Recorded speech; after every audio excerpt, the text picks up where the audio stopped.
one of your writing pieces. You wrote the foreword for street data.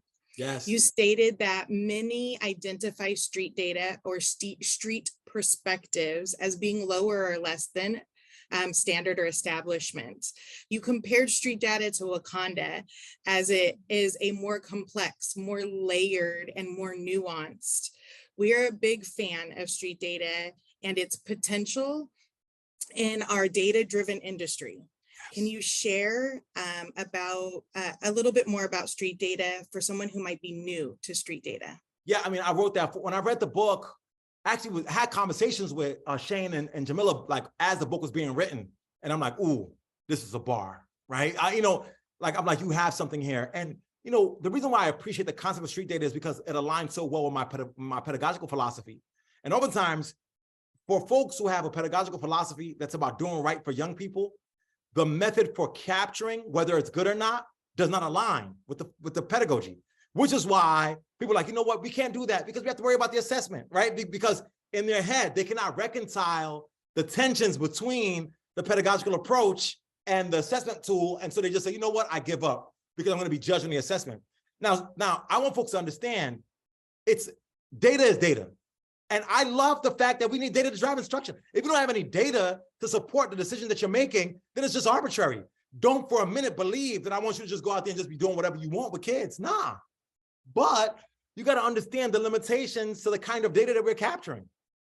If it's hyper numerical, but it's not really capture the emotions of the young people, you will address the hyper numerical data and still be sacrificing the emotions of the young folks. So how do I become more sophisticated in asking young folks how they feel and then measuring what they say and how they feel? Because that is data too. In fact, it's better data, right?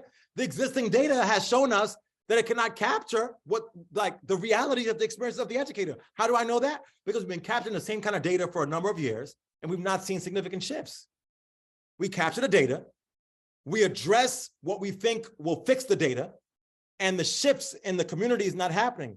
Well, that reflects the incapability of the existing matrices for data to understand the complexity of the youth experience. What we use as the ultimate data is fine, but it should only be one thin slice of the varying approaches to data that we use to analyze the effectiveness of our pedagogy. And what better data is there than data that comes from the people?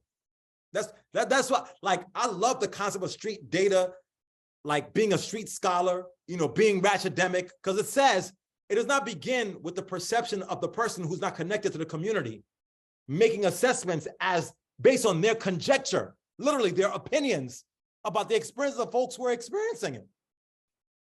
So street data is not opinion. I would argue that existing forms of data are the opinion of those who capture it. And street data is the reality of those who experience it. And if you want to do what's right for the folks who are experiencing it, you must engage in data that they come up with, that they develop, that they construct. Then you can measure it in existing ways.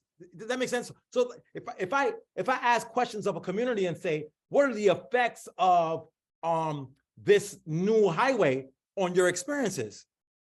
Right? That is very different than saying, oh my, look at that community, they need a highway. Well, I did the data, they need a highway.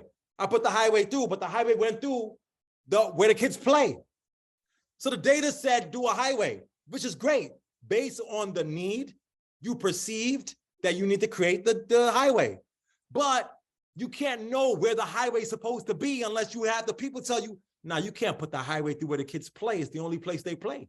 In fact, if you use the highway example, you do data that said they need a highway and you put the highway in, and the highway interrupts where the folks play, you do more harm than good with your well-intended data. Think about this. That well-intended data that does not capture the realities of folks on the street level can actually impose more violence than not doing the data and trying to address an issue at all. Sometimes you're better off leaving people alone than utilizing a metric that does not capture the complexity of their experience.